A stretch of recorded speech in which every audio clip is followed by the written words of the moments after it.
Hey guys! Welcome back to my channel. So ngayon nga is gagawa naman tayo ng macaroni salad kasi nagkikrave ako. So nagluto nga tayo ng sotanghon, ngayon naman macaroni para meron tayong makain mamayang gabi. Kasi alam nyo na, malamig ngayon, masarap na may lagi kinakain, yung may kukunin ka lang sa ref, tapos habang nanonood ka ng Netflix, kumakain ka ng kung anong-ano, like, ayan, para meron tayong kainin anytime. Ayun nga guys, meron na nga tayo nilutong macaroni dito, elbow macaroni.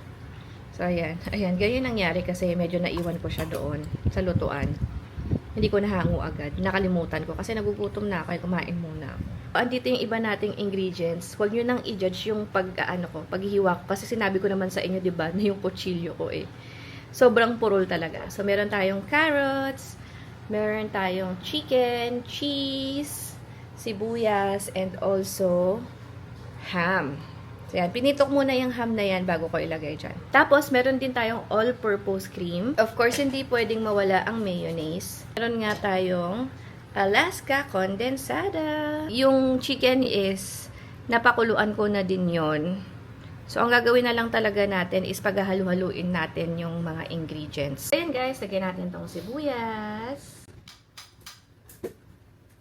Tapos, sibuyas ko na ang lalaki ng ng hiwa. Kasi hindi ko mahiwa sa kutsilyo namin. Pero, itong macaroni naman is para sa amin lang to ni Jowa kasi hindi naman nakain yung mga bata nito. Hindi nila to bet. So, kami lang talaga kakain nito. So, yung ham, ilagay na din natin. Tapos, ayan nga, naparami yung carrots. Kasi, ang laki ng carrots na nabili mo, Corn. Wala din na siya kasha. Feeling ko kailangan ko siya ilipat ng lagayan. Tapos, yung chicken, of course.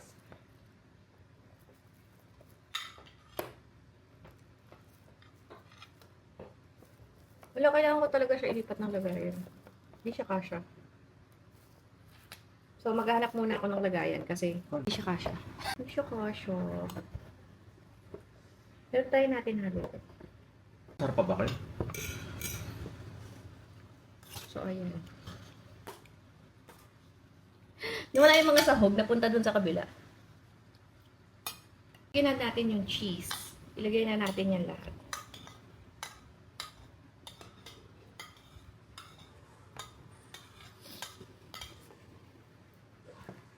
Walang cheese yung kabila. Hindi na mamaya ko na aayusin. So, ayan. Pinaghalo-halo ko na siya, guys. Siguro lagyan ko na din cheese tong iba.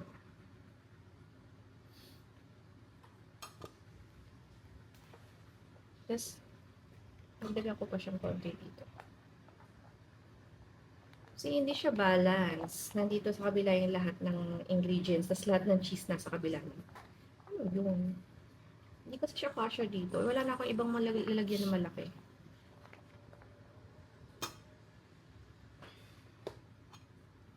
Ayan. So, ayan. Mix-mix nyo lang. Wala na akong ibang ingredients. Hindi na ako naglagay ng mga pineapple at saka nung raisins. Ayaw kasi ni Jowa ng raisins. And ayoko din na may pineapple. Gusto ko ganito lang. Kaya hindi ko na nilagyan. Tapos, ilalagay na natin tong Lady's Choice Mayonnaise. Sana kasya to, diba? Kasi parang ang dami.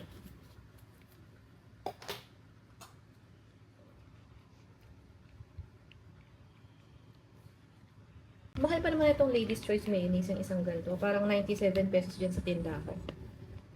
Alayo kasi namin sa sa palengke talaga. Kasi yung inuupahan namin, medyo nasa mabundok na part. Ang advantage kasi ng medyo mataas yung inuupahan nyo is, katulad nga, naulan, hindi kami binabaha. Ayun nga lang, malayo nga lang siya sa sibilisasyon. Char. Hindi naman sa sibilisasyon. Parang malayo siya sa baba. Malayo siya sa mga tindahan, malayo siya sa palengke, malayo siya sa mga kainan. Alam mo kung anong masarap dito? Ang sarap nito kung may pickles to. Kaso, parang walang pickles yan sa palengke. Ay, sa Talipapa, no? Wala. So, ayan. Nilagyan natin siya ng mayo. So, kailangan ko lang siyang i-balance, no? Kailangan meron din yung kabilang side ng may mayo.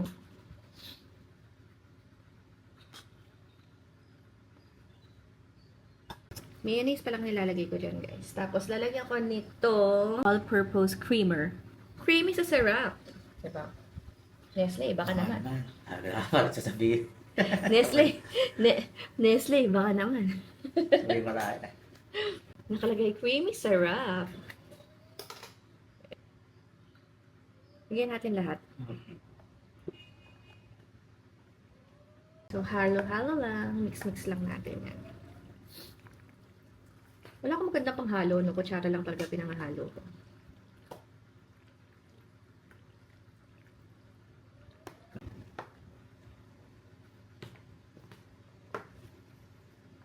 Tapos, lagyan na lang natin siya ng paminta. So, ayan guys. Ingat-ingat. Kasi, ewan ko bakit may stapler na naman yung mga ganito ngayon, no? Alam ko dati, tinanggal na yan, eh.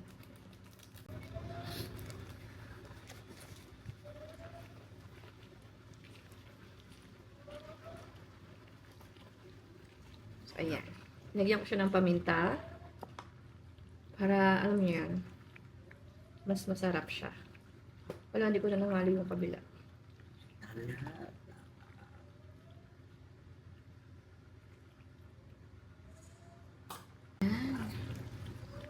Ang sarap niya na, guys. Kailangan natin i-make sure na mix siya. Parang hindi ko nakikita yung chicken. Parang feeling ko kulang ako sa chicken. Tapos, meron din tayo evap yung napabili ko kanina, kaya pinapalitan ko ng condense. So, ayan. Lagyan lang natin. So, maglagay kayo ng aayon sa panglasa nyo. So, try mo na lang. Ganyan.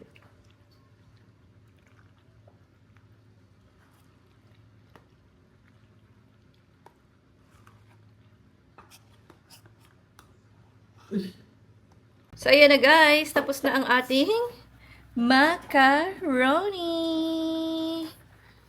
Yan. I-mix-mix ko na lang silang dalawa. Pero, ayan. Sobrang saucy. Parang sobrang daming sauce. Pero okay na yung lasa niya para sa akin, guys. Tikman natin.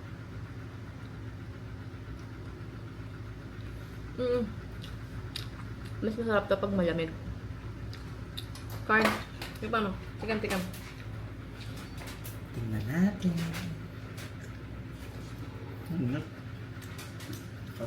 Sarap? Mama yung cheese. Ayun guys, papalamigin ko to, tapos mamaya, kakain na naman ako nito mamayang gabi. Ako, hindi na naman tayo nakapag-diet. So, see you on our next video.